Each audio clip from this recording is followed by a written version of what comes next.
Prvo što radim, iseckaću jedan luk.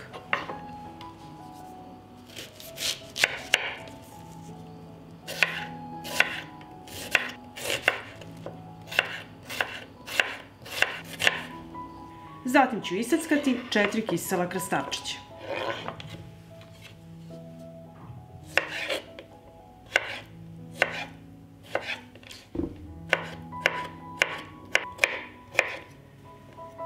Sada ću napraviti sos, u činiju sipam seckani kiseli krastavac.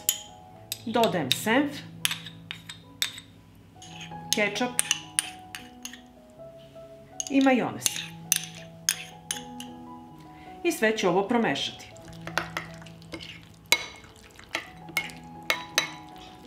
Napravila sam sos i treba mi jedna tortilja.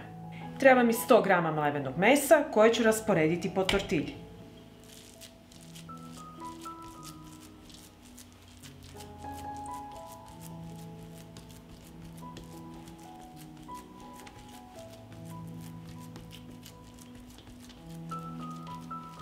Posolit ću meso.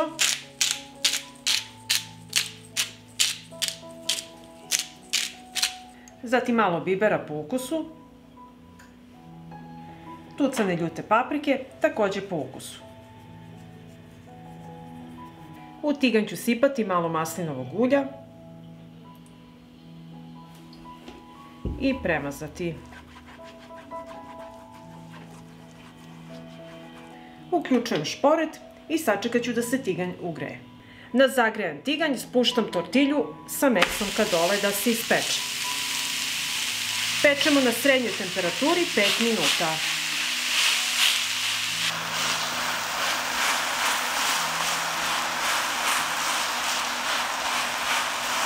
Premazat ću tortilju odozgo sa uljem.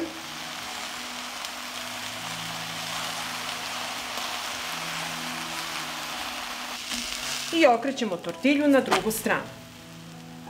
Odozgo sada stavljam sir. Zatim sipam sos.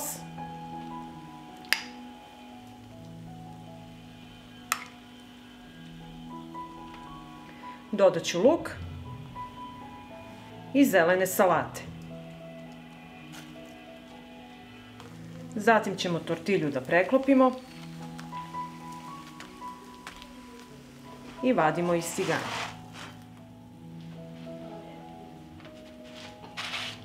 Podmažemo opet tiganj